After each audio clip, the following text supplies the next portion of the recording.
የነቢዩን አለይሂ ሰላቱ ወሰላም ተአምራቶች እየዳሰስን ነው። ከተአምራቶቻቸው ማስተምሮቶቻቸው እናወጣለን። አላሁ ስብሓነሁ ወተዓላ መልእክተኞቹን በተለያዩ ተአምራቶች ልኳቸዋል። ለቀድ አርሰልና ሩሱለና ቢልበይናት አይ ቢልአያት አዛሂራት ወልሙዕጅዛት፣ በእርግጥም መልእክተኞቻችንን በተለያዩ ተአምራቶች ልከናል። የሰው ልጆች ነቢይ ሲመጣላቸው ጥያቄ ያቀርባሉ። አንተ ከአላህ ለመላክህ መረጃ ምንድን ነው ማለታቸው አይቀርም። አላህም ይህን የሚያሳምኑበት ዘመኑን የዋጀ የማህበረሰቡን አስተሳሰብ የመጠነ ካልቸሩን ባህሉን የሚመስል ነገር አላህ ይሰጣቸዋል። ሁሉም ነቢያት ዘመኑን የሚመስል ተጨባጩን ያገናዘበ ተአምር ተሰጥቷቸዋል።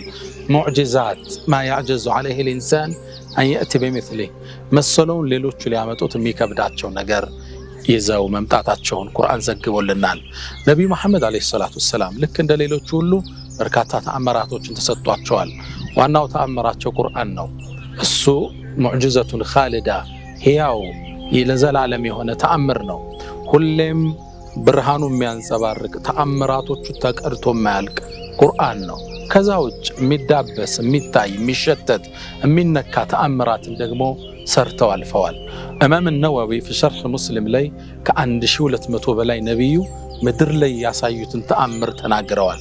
ጨረቃን እስከ መሰንጠቅ፣ የታመመን እስከ ማዳን፣ እጃቸው ላይ ውሃ እስከ ማፍለቅ፣ የሩቅ ሚስጥር መናገር፣ እንስሳትን እስከ ማናገር በርካታ ተአምራት ነቢዩ አለይሂ ሰላቱ ወሰላም አሳይተዋል እዚህ ምድር ላይ። ኢማም አስበሃኒ ወኢማም አልበይሃቂ في دلائل النبوة በርካታ ነገሮችን ጠቅሰዋል። አንዳንዶቹ ከ7 እስከ 9 ሙጀለድ ጽፈዋል። ተአምራታቸውን ብቻ ሲዘገቡ 9 ቮሊዩም 9 ጥራዝ መጽሐፍ ጽፈዋል። ነቢዩ አለይሂ ሰላቱ ወሰላም በርካታ ተአምራትን በህይወታቸው አሳይተዋል። አንዴ ምን ተከሰተ መሰላችሁ? ከሰሃቦች ውስጥ አንዱ ሐጢብ ኢብኑ በልታዕ የሚባል ሰሃባ አለ። ይህ ሰሃባ ሐጢብ ከቁረይሽ አይደለም፣ የቁረይሽ ሐሊፍ ነው። ከአንዱ ብሔር ጋር ከቁረይሽ ካሉ ብሔር አንዱ ጋር ስምምነት ፈጥሮ ተወዳጅቶ የሚኖር ሰሃባ ነው። መካ ላይ ተቀመጠ። ከመካ ሂጅራ ሲያደርጉ ሙስሊሞቹ አብሮ አደረገ ወደ መዲና ሲቀመጥ እሱ ከርቀት ሚናፍቃቸው ልጆቹን፣ ቤተሰቡን፣ ንብረቱን ትቶ ነው ሄደ። ሁሌም ያስታውሳቸዋል። ቁረይሾቹ ጉዳት አደጋ እንዳይፈጽሙባቸው ሁሌም ይሰጋል። ሌሎቹ የተሰደዱት ከፈሎቹ እዛው ተወላጆች ስለሆኑ የአክስት ልጅ አጎት ልጅ ስላለ ልጆቻቸው ንብረቶቻቸው ይጠበቃል። እሱ ግን ይጠብቅለት የለም።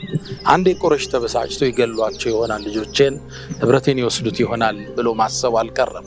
ሁሌም ይተክሳል። በሆነ አጋጣሚ ቁረይሾቹ ጋር የሚያግባባው የሚያወዳጀው ውለታ ቢውልላቸው ሁሌም ያስብ ነበር። ታዲያ አንዴ ቁረይሾቹ ከነቢዩ አለይሂ ሰላቱ ወሰላም ጋር ሱልህ ሁደይቢያ አደረጉ። የሁደይቢያ ስምምነት ለ10 ዓመት የቆየ ስምምነት አድርገዋል መልእክተኛው አለይሂ ሰላቱ ወሰላም። ያኔ ቁረይሾች 10 ዓመቱን ውል መጠበቅ አልችል ብለው ውሉን አፈረሱ። ሄደው የሆኑ ማህበረሰብን አጠቁ። ከነቢዩ ጋር ትስስር የነበራቸው ውሉ ጋር ያን ጥቃት ላይ ፈጽሞ ሚል ነው የነበረው። አጠቁ። ረሱሉ ተቆጡ። ለመዝመት ወሰኑ ወደ መካ። እናው እነዛ ቀድመው ቃላቸውን አጥፈዋል፣ ክደት ፈጽመዋል። ይሄ ትልቅ ሚስጥር ነው። ያዙት። ትንሽ ሰሃባ ነው የሚያውቀው። ረሱሉም ወደ አላህ ዱዓ አረጉ። አላህ ወይ ከዚህ ወሬ ጆሮአቸውን ድፈነው፣ ወሬው እንዳይደርሳቸው አድርግ ብለው ወደ አላህን ተማጸኑ። ያኔ ሐጢብ ይህን ክስተት ሲሰማ ነቢዩን አላህ ይጠብቃቸዋል፣ እኔ ግን ለቁረይሾች አንድ ውለታ ልዋልላቸው፣ ይችን ውለታዬን ይዘው ልጆቼን ንብረቴን እንዲጠብቁልኝ ብሎ አሰበና የጦርነቱን ሚስጥር በደብዳቤ ጽፎ ወደ ቁረይሽ ላከ። መዲና ላይ የመጣች የቁረይሽ ሴት አንዲት ሴት ነበረች። ሐጢብ ደብዳቤ ጽፎ ለዚች ሴት ላከው። ሐጢብ ትልቅ ሰሃባ ነው። ያውም የደረጃው ትልቅነት የበድር ጦርነት የመጀመሪያውን ጦርነት ከነብዩ ጋር አብሮ የተሳተፈ ነው። የበድር ጦርነት የተሳተፉት ደግሞ አላህ ዘንድ ያላቸው ቦታ እጅግ በጣም የተከበረ ነው። ሐጢብ ደብዳቤውን ላከ። ላኪን አላህ ግን ለነቢዩ መሐመድ አለይሂ ሰላቱ ወሰላም ሚስጥሩን ነገራቸው። የተላከ ደብዳቤ እንዳለ የሆነች ሴት በግመል ይዛው የሄደች እንደሆነ አላህ ነገራቸው። ረሱል በአስቸኳይ ዙበይርን፣ ሚቅዳድን፣ አሊ ኢብኑ አቢ ጣሊብን ሶስቱን አሰማርተው ላኩ። በሉ ሂዱ፣ እዚህ ቦታ ትደርሳላችሁ፣ አንዲት ሴትን ከግመል ጋር ታገኛላችሁ፣ ደብዳቤ ይዛለች፣ ይዛችሁት ኑ አሏቸው ረሱል አለይሂ ሰላቱ ወሰላም። እነዚህ አንበሶች ተንቀሳቀሱ። እቺን ሴት ከተባለው ቦታ ላይ አገኟት። የነብዩን ተአምር ተመልከቱ። ሙዕጂዛት ምንለው ይሄን ሚስጥር ማንም ሊያውቅ አይችልም። እርሳቸው ግን አላህ አሳውቋቸዋል። አገኟት፣ አስቆሟት። ምን ፈልጋችሁ ነው? ያሽው ደብዳቤ አለ ስጭን አሏት። ደነገጠች። የምን ደብዳቤ ነው የምታወሩት? እኔ ደብዳቤ አልያዝኩም። አምጪው አሏት። በጭራሽ ፈትሹ አለች። ወረደች፣ ፈተሹ ግመሏ፣ እቃዋን ፈተሹ፣ የለም።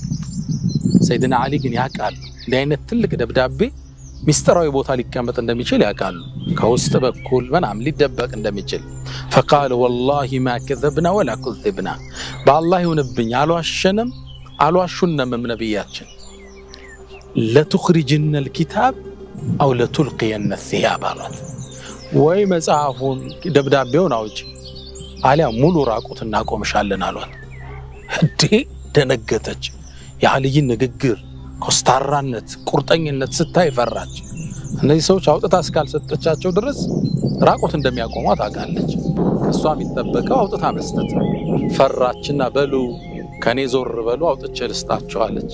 ትንሽ ዞር አለችና ከላይ ሻሿን ፈታ ከፀጉሯ ውስጥ ከስሬት ውስጥ የከተተችውን ደብዳቤ አውጥታ ለሰይድና አሊ ሰጠቻቸው።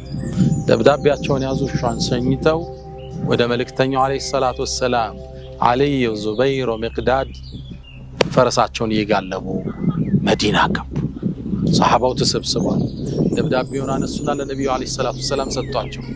ረሱል ማንበብ አይችሉ፣ ነብዩ ኡሚይ የተማረን ሁሉ ያስተማሩ ግን ማንበብ የማይችሉ ናቸው። ደብዳቤው ተነበበላቸው። ሲነበብ አስፈሪ ነው ደብዳቤው። እነ ዑመር አለ፣ ሰሃባው አለ። ምን ሐቲብ ብን በልጣዕ ሐቲብ የተላከ ደብዳቤ ነው። ከቁረይሽ አመራሮች ለአንዱ የተላከ የጦርነቱን ሚስጥር ነብዩ ሊዘምቱ እንደተዘጋጁ የሚገልጽ ነው። ረሱል ደግሞ እንዲታወቅ አልፈለጉም። ይህ ትልቅ ጥባት ነው። ምክንያቱም ነብዩ አለይሂ ሰላቱ ሰላም ካወቁ ቁረይሾች መዝመታቸው ስለማይቀር ረሱል ሰለላሁ ዐለይሂ ወሰለም እነዛ ደግሞ ከተዘጋጁ ብዙ መስዋዕትነት ያስከፍላል፣ ብዙ ደም ይፈሳል። ይሄ እንዳይሆን ነው የፈለጉት። ባጭሩ ገብተው መካም መቆጣጠር ነው የፈለጉት። እንዴት እንዲህ አይነት ሚስጥር ያወጣል? የነብዩ ሰሃባ ትልቅ የሚያስቆጣ ነው። ረሱል ግን ታላቅ መሪ አይደሉ? ረጋሉ። ስክነታቸው ይማርካል። ያ ሐቲብ ማ ሀዛ ሐቲብ ይህ ነገር ምንድነው አሉት። የአላህ መልእክተኛ አቸኩልብኝ አላቸው። ወላሂ በአላህ ይሁንብኝ ማ ፈዐልቱ ሀዛ ኩፍረን ቢዲኒ በዲኔ ክጅ አይደለም፣ ወላ እርትዳድን አን ዲኒክ ይዘው ከመጣሁ መልእክት ወደ ኋላ አፈንግጬ አይደለም፣ ወላ ሪዳን ቢልኩፍሪ በዕደ ልእስላም ከእስልምናም በኋላ በክህደት ወድጄ አይደለም። የአላህ መልእክተኛ እውነቱ እናንተ የቁረይሽ ጎሳ ናችሁ፣ እኔ ደግሞ ጥገኛ ነኝ። ልጆችን ንብረቴን ጥዬ መጥቻለሁ። ቢያንስ ይችን ነገር በማድረጌ ቁረይሾቹ ይህን እንደ ውለታ ቆጥረውት ምናልባት ንብረቴን ልጆችን አይገሉብኝ ይሆናል ብዬ ተስፋ አድርጌ ነው። የአላህ መልእክተኛ አንተ የአላህ ነብይ ነህ፣ አላህ እንደሚረዳህ አውቃለሁ። ይሄ ወረቀት እንደማይጎዳ ስለማቅ ነው አላቸው። ሰሃባው ቁጭ ብሎ ይሰማል። አስደንጋጭ ዜና ነው። እንዴት የነብዩ ባልደረባ ክህደት ይፈጽማል? እነ ዑመር አይናቸው ቀላ። ሰሃባ ሁሉ በአይን ጦር ወጋው። እንዴት ያለ ክህደት! ነብዩ ግን አጀንዳውን በአንድ ቃል ቋጩት። ሰደቀኩም፣ እውነት ብላችኋል ሐቲብ። ዑመር ግን ይህን ሊቀበል ከበደ። የአላህ መልእክተኛ ይህን ከሃዲ ይህን ሙናፊቅ አንገቱን ልቅለዋል። ፈቃል ያ ዑመር ወማ ዩድሪክ ምን አሳወቀህና? እሱ እኮ የበድር ሰው። ምናልባትም አላህ ወደ በድር ሰዎች ተመልክቶ ፈዕሉ ማ ሽእቱም ቀድ ገፈርቱ ለኩም ምሬያችኋለሁ ብሏቸው እንደሆነስ ምን አሳወቀህ አሉት። አጀንዳውን በዚህ ቋጩት። አላህም ሐቲብን ይቅር አለው። ግን ከዚህ በኋላ ከሃዲያን ጋር የሚኖርንን ግንኙነት የሚያውጅ የቁርአን አንቀጽ ወረደ። ያ አዩሃ አለዚነ አመኑ ላ ተተኺዙ ዐዱዊ ወዐዱወኩም አውሊያ ሚን ዱንላህ እናንተ ምእመናን የኔን ጠላት የናንተን ጠላቶች ወዳጅ አድርጋችሁ አታዙ የሚል አንቀጽ ወረደ። ነገሩ ተአምር ነው። ከዚህ ትልቅ ተአምር ምን እንማራለን? አንደኛ ረሱሉ ዓለይሂ ሰላቱ ወሰላም ሙአየድ ብልዋዕ እንዲህ አይነት ተአምር አላህ የሰጣቸው ነው። ይሄ ደብዳቤ ሐጢብ ሲጽፈው አላዩም፣ ሲሰጣት አላዩም፣ ግን አላህ አሳውቋቸዋል። ይህ ከተአምራቶች ያ ሁሉ ሰሃባ የተሳተፈበት ትልቅ ተአምር ነው። ሩቅ ቦታ ያለች ሴት ምትነዳው ግመል፣ የእርሷ አቀማመጥ፣ ደብዳቤ ማዕዞን ዝርዝር የት ቦታ ኤግዛክትሊ እንደሚያገኟት እሷ ስትሄድ እነሱ ሲሄዱ የሚገናኙበትን ሎኬሽን እንደ ፊልም ነው የነገሯቸው። ይህ የመልእክተኛው ዓለይሂ ሰላቱ ወሰላም አንዱ ሙዕጅዛ ነው።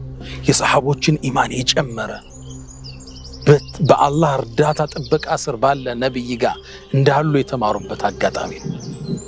ሁለተኛ ትልቁ ትምህርት አንድ ሰው ሊያጠፋ ይችላል። በተለይ ለእስልምና ብዙ የሰራ ሰው እንደ ሐጢብ ያለ ሐጢብ በድር የተሳተፈ ንብረት ሀብቱን ልጆቹን ትቶ የተሰደደ ጂሃድ የተሳተፈ ከነብዩ ጎን የማይጠፋ ትልቅ ሰሃባ ነው።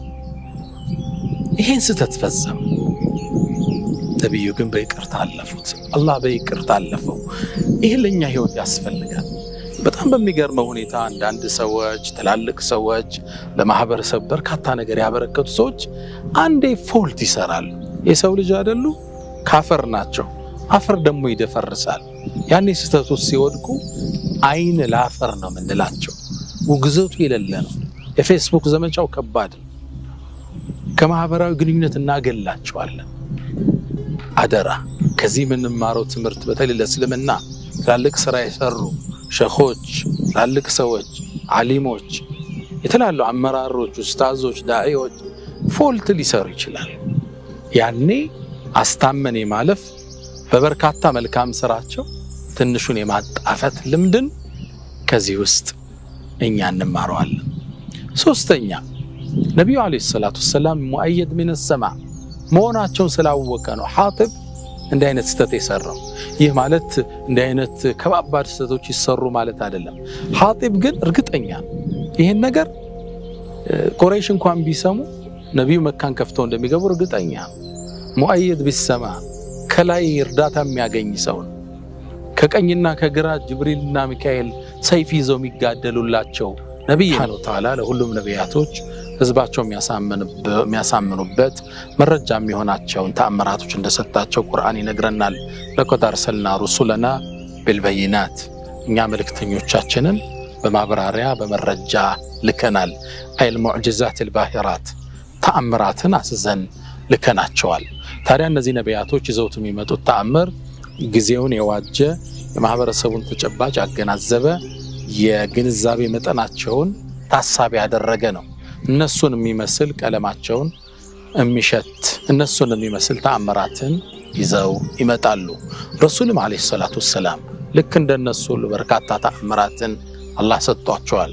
የተአምራቶቻቸው ሁሉ መቋጫው ታላቁ የአላህ ቃል ቁርአን ነው።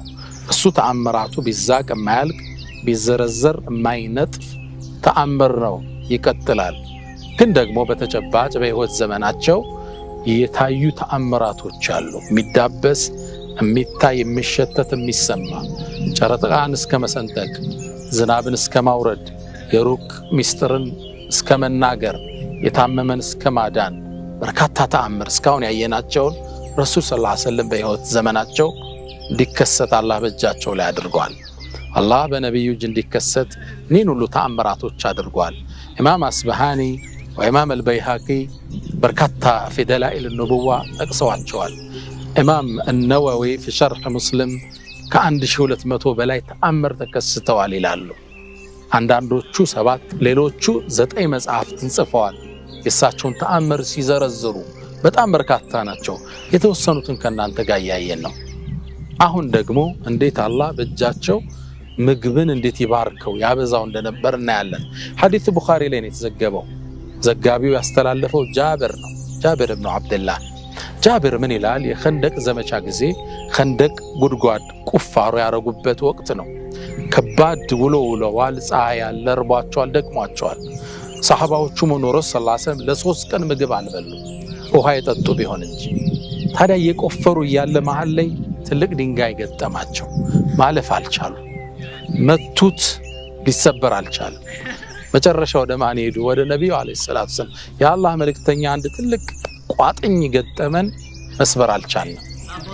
ቃለ ፈኢኒ ናዝል፣ መጣሁ እኔ እወርዳለሁ አሉ። ነቢዩ ሰለላሁ ዐለይሂ ወሰለም ጉድጓድ ውስጥ ገቡ።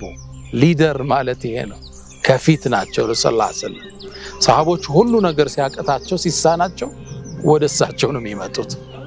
ነቢዩ ሰለላሁ ዐለይሂ ወሰለም ጉድጓድ ውስጥ ገቡና ያንን ቋጥኝ ሊመቱ እጃቸውን ከፍ ሲያረጉ ከስር የለበሱት ሽርጥ አለ፣ ከላይ ፎጣ እጃቸው ከውስጥ ነው። ሆዳቸው ተገለጠ።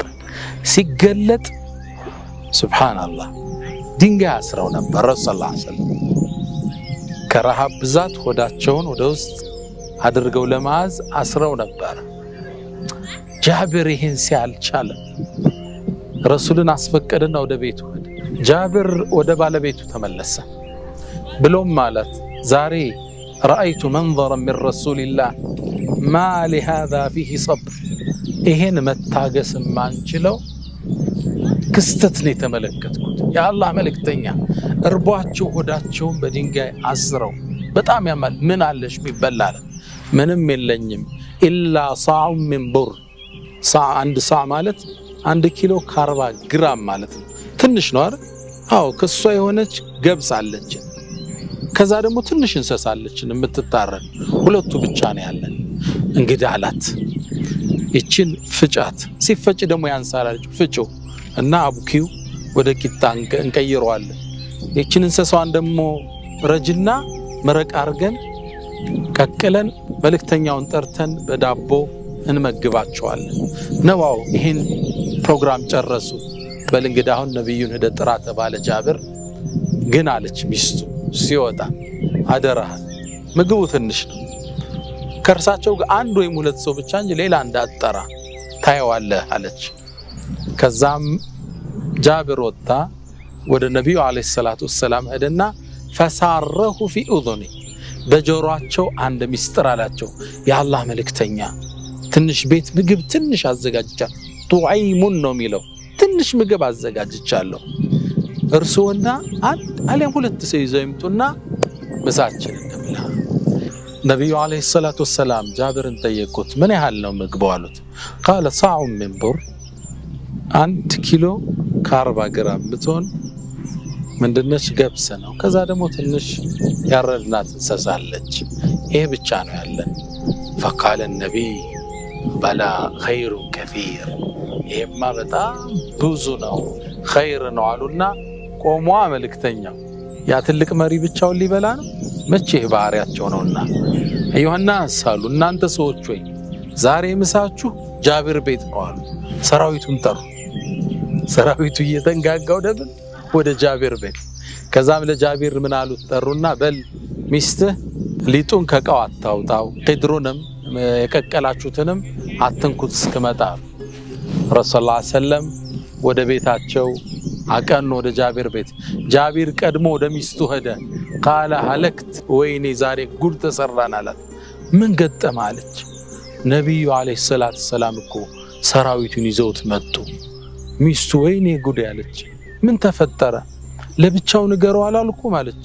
አዎ እኔማ ለብቻው ነበር የነገርኩት። ታዲያስ አንተን የጠራሃቸው ወይስ እርሳቸው? እርሳቸው። ምን አለች የጃብር ሚስት? ረሱልማ ከጠሯቸው ራሳቸው ያውቃሉ፣ እርሳቸው ተዋለች። መልእክተኛው መጡ፣ ቤት ገቡ።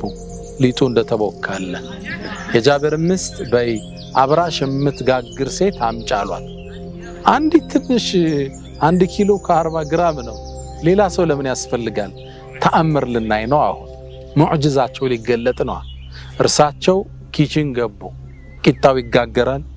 እርሳቸው ወጡን ይጨልፋሉ፣ ሳህን ላይ ያደርጋሉ። ጃብር ይሉታል 10 ሰው አስገባ ይባላል። 10 ያስገባል። ሁሉም በዳቦ መረቁን ስጋውን በልቶ ወጥቶ ይሄዳል። እንደገና 20 አስገባ፣ 20 ይገባል፣ በልቶ ወጥቶ ይሄዳል። እንዲህ ያደረጉ ሰራዊቱም ሁሉ መገቦት።